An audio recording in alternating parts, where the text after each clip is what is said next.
Hello, Karu and Nikki. It's Sunday. I think it's the 13th of January, and I haven't made a video in several weeks, and so I figured I'd try to make one real quick and upload it tonight. So I'm going to try to do this fairly quickly and blow through it. I have a few things to talk about. I don't know, it's weird, I haven't felt inspired to talk about anything in particular, but I'll try to say something interesting. I don't know, the first thing, boring things, new material possessions. Actually, I got kind of excited about this. I actually bought a network network range extender. Yeah, I know you don't care about this, but so I actually bought it. It's a kind of a repeater for our wireless network that I put in the far corner of the house because I've been using my Kindle Fire up in our bedroom, and I can barely get a signal up there, and Sarah's been having trouble with her laptop. And she sits over behind the piano. I know, Karu, you've seen that spot where she sits, and her network reception hasn't been great. So I bought this repeater fairly inexpensively and installed it yesterday, and it seems to be working really well, which is cool. It's nice to have that. We also actually, I ordered motion detector light switches to put in some rooms. I'm going to put one in this room here. I'm going to put them in the bathrooms, I think, so that our kids don't leave on lights in the bathroom, and see how they work. I'm kind of excited about that as well. They're kind of they're like $20 each, so I'm not sure that it's cost effective to buy them. But I'm kind of excited to do it, and I don't feel like I'm cutting down on some energy usage or whatever. Which brings me to another thing. I've been having some interesting conversations with my neighbor across the street, Scott Fairley, about conservation and kind of general philosophy. And Scott's a really interesting guy. He reads a lot of stuff. He's real thoughtful. And knowledgeable about resource use. He works for the governor's office. He's an economic advisor for Northeast Oregon. I think he goes around and talks to small towns about how to improve their economic outlook and that sort of thing. But we were talking about sort of the limited resources and population pressures and that sort of thing, and actually talking about gun control a little bit with regard to the shootings recently. I'm curious, Karu, what your thoughts are on that, because I don't know what the solution is. I suspect that we don't need to have the number of guns that we currently have, but I mean, as America in general, but I don't know legally or even how to deal with that, or even necessarily what the issue is. And Scott's, actually another conversation that Scott and I have a lot is about what's going to happen future-wise. And Karu, and you and I have had this discussion. You've talked about building your networks of human friends, which is cool. But we were talking about what's a luxury and what's a need.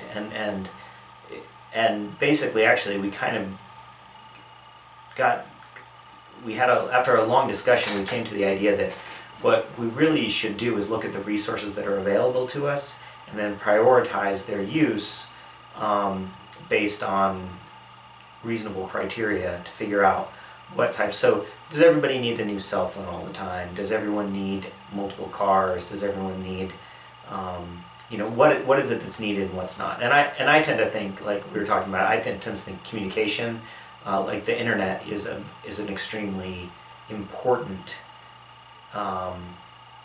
device for building a world community and making human beings recognize their humanness among one another.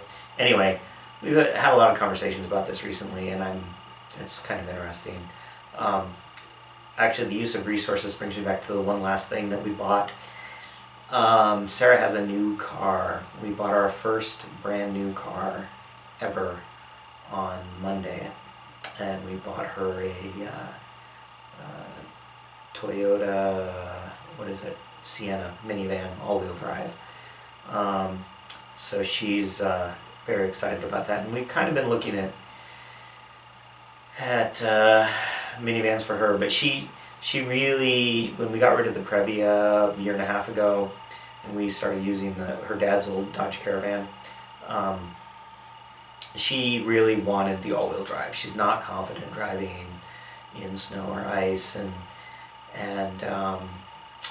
like I said, we've been looking for over 3 years, kind of as the Previa was getting older and having trouble, and so we ended up going and driving one, and then we bought it because it was 0% financing, 0 down. So essentially, we haven't even paid for it yet, but hopefully that'll last us for the next 10-15 years, and the next time we buy a new car will be, for her, will be retirement age.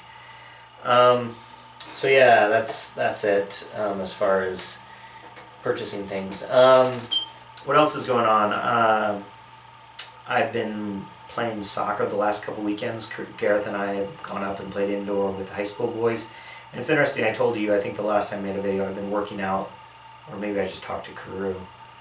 I've been doing longer workouts, more aerobic, less anaerobic, and feeling really good cardio-wise. And so, not yesterday, but a week ago Saturday, we found out they were playing, the high school boys were playing soccer, so we went and played. And I felt really good. And they play a long time. They play from 1 o'clock to 3 o'clock. So you get about probably an hour and a half of playing time in there. But it's, you know, it's a lot of work. But cardio, I felt great. My body, my muscles were just really sore, and it was tough. So I went back and played again this weekend. And I actually worked a little bit harder cardio-wise, but my muscles didn't hurt as much. So it's interesting. I'm going to probably go play again next Saturday as well if they're playing. But then we're actually going on vacation to an island in the Pacific Ocean, at this point unnamed, because I'm going to make a where are we video. You guys actually know we're going to Hawaii, but you don't know where. So I'm going to try to go play and try not to injure myself before our trip to Hawaii, because I'd like to do a lot of hiking while we're there. So looking forward to that. The last thing I wanted to talk about was actually this Jacques Brel musical. We had our first rehearsal Thursday for it, where we just kind of got introduced to it. The play I'm in, which is being performed in April 18th through the 21st, I think, and we're doing a play called Jacques Brel is Alive and Well and Living in Paris. And Margaret Mayer, who lives around the block from us and is the music instructor up at the community college, asked me if I'd audition, and so I did, and so I'm doing it. And actually I'm singing some songs, and if you're interested, I know Karu, you're familiar with Jacques Brel.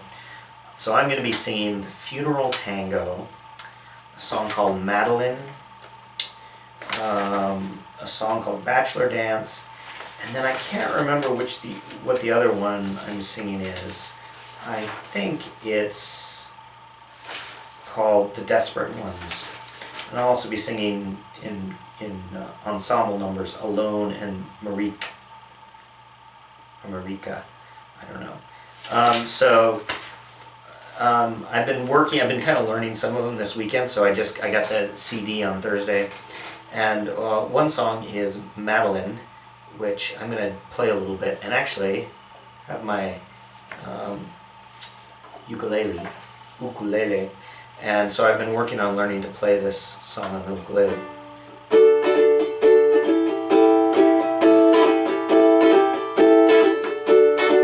So I'm going to try to play it.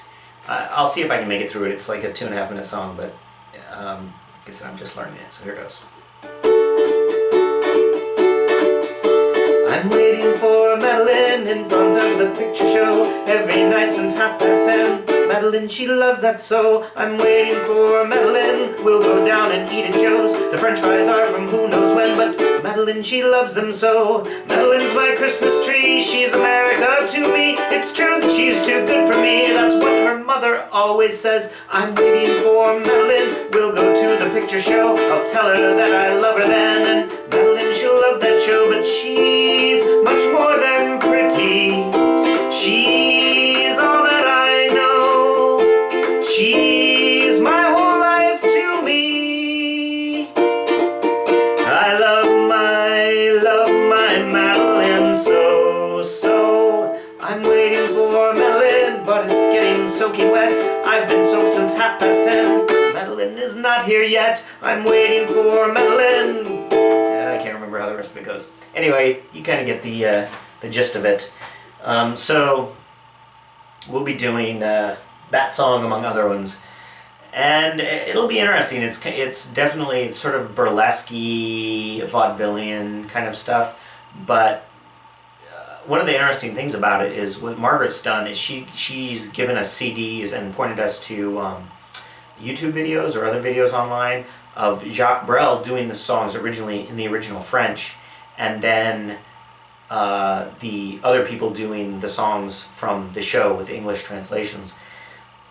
And what I found is the style of there's a real affectation to the way that people do the songs in English that I don't like at all. And I really like the way Jacques Brel does them in French. So what I kind of have been trying to do is listen to Jacques Brel's French versions and maybe sing over it, and see if I can develop his style more. But anyway, I'm looking forward to doing this video, and I'll let you know how it goes. I hope you guys are having a good time. I'd love to see videos from you, and of course that would mean obligating me to make more videos. Until I talk to you again, and Carew, I've figured out a way I can do this, Nikki as well. U.S. soccer qualifying for the World Cup begins in February. So what can I say but go USA?